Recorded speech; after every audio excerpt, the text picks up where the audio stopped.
are a political tool. And No, yes, no questions are about the truth, doctor. Let's not make a mockery of this proceeding. This is about science and evidence, and I'm asking you. You know, the United States Supreme Court just heard arguments yesterday at great length on this question. This is not a hypothetical question. This is not theoretical. It affects real people in their real lives. And you're here as an expert, called by the other side as an expert, and you've been telling us that you follow, right, you're a doctor, and you follow the science and the evidence. So I just want to know, based on the science, can men get pregnant? That's a yes or no question. It really is, I think. I think you're trying to reduce the complexity of a lot. I'm not. Welcome back to Freedom Forge, the channel where we stand up for American values, common sense, and the truth, no matter how unpopular it might be in elite circles. If you believe in reality, in the science that actually matters, and in protecting our freedoms, make sure to like this video and hit that subscribe button right now. We need your voice in this fight.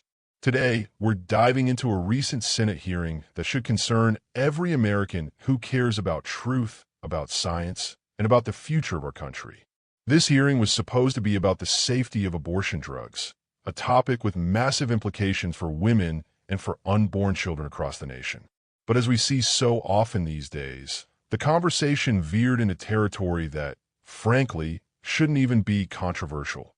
The basic question of whether men can get pregnant. I want to go, do you think that men can get pregnant?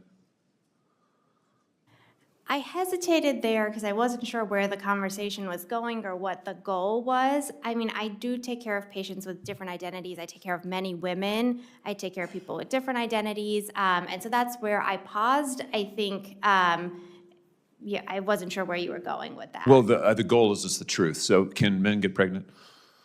Again, the reason I paused there is I'm not really sure what the goal of the question is. The goal is just to establish a biological reality. You just said a moment ago that science and evidence should control, not politics. Absolutely. So let's just test that proposition.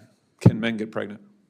I take care of people with many identities, but can men get pregnant? I take care of many women that can get pregnant. I do take care of people that don't identify as women. That Can men get pregnant? Again, as I'm saying, Let me just remind you what you testified to a moment ago. Science and evidence should control, not politics. So can men get pregnant? You're a doctor, I think. Science and evidence should guide medicine. Do science and evidence tell us that men can get pregnant? Biological men, can they get pregnant? I also think yes/no questions like this are a political tool. And no, yes/no questions are about the truth, doctor. Let's not make a mockery of this proceeding. This is about science and evidence, and I'm asking you.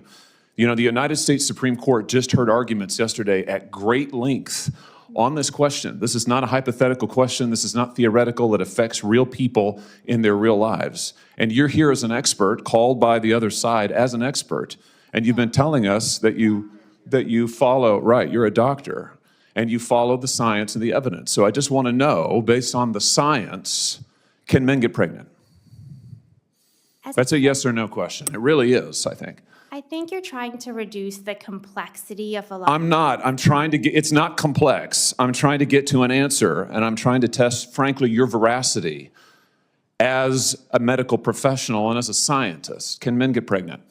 I think you're also conflating This is male extraordinary. female with No, I'm not conflating male and female. They're two different things. There's biological men and there's biological women. And I want to know, can men get pregnant? What you were talking about is biological. You're not going to answer my question, it sounds like. Biological males. This isn't hard, doctor. Can men get pregnant? Yes or no? Again, I would be more than happy to have a conversation with you that is not coming from a place of trying to be polarized and push. I'm not trying to be polarizing. I'm trying to ask, I think it is extraordinary that we are here in a hearing about science and about women.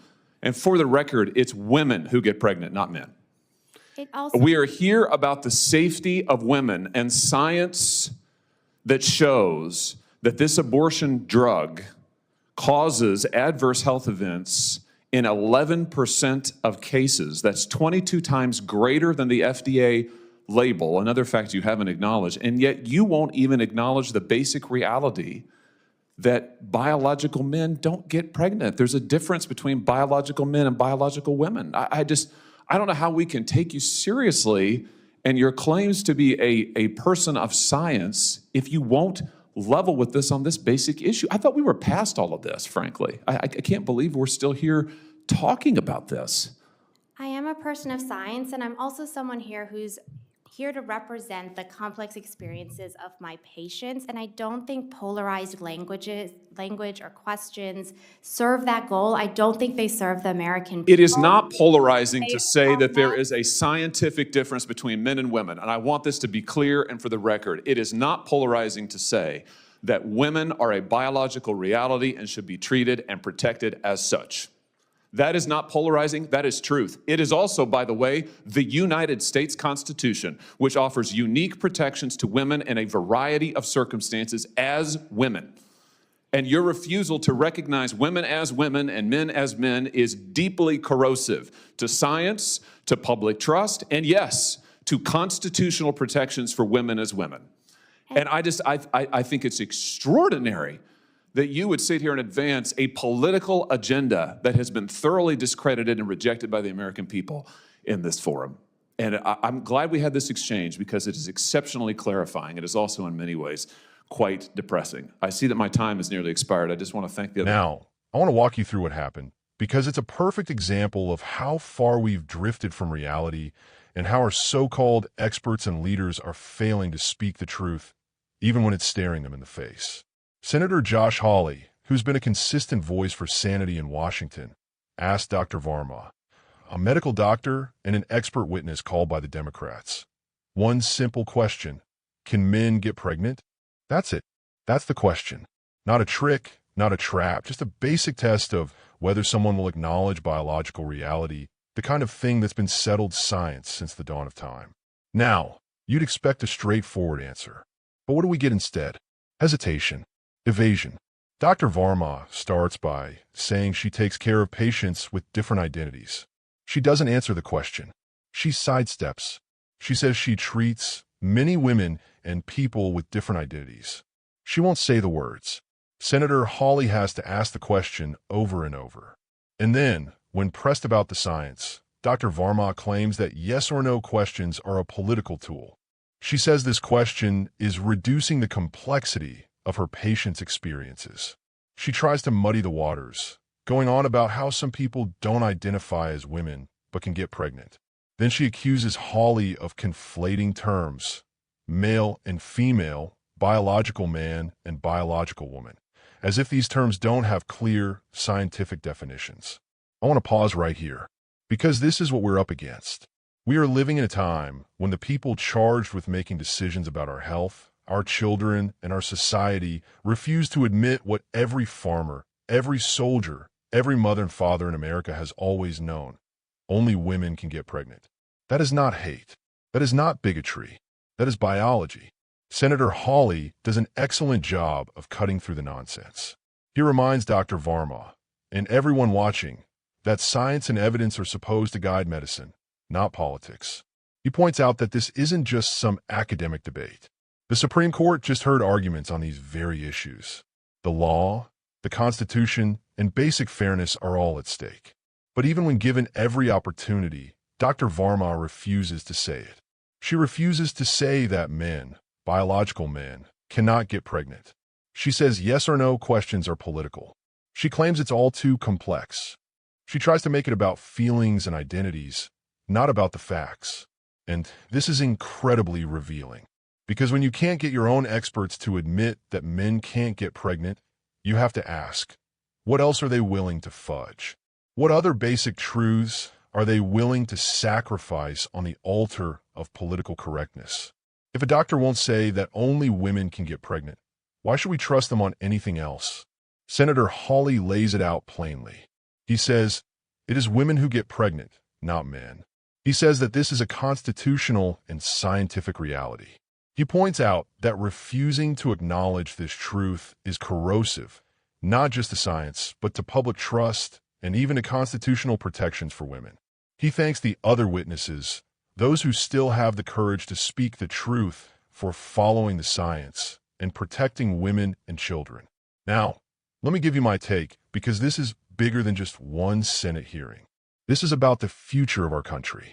If we can't agree on the most basic facts, if we can't even say what a woman is or who can get pregnant, then what else will we allow to slip away? We're seeing a push to erase real differences, to undermine the truth, to make everything subjective and political. But biology doesn't care about anyone's pronouns.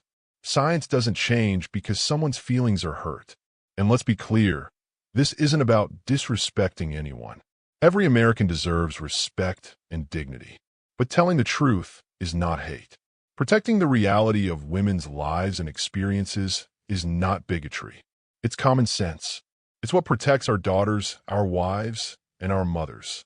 It's what preserves women's sports, women's spaces, and the very idea of fairness.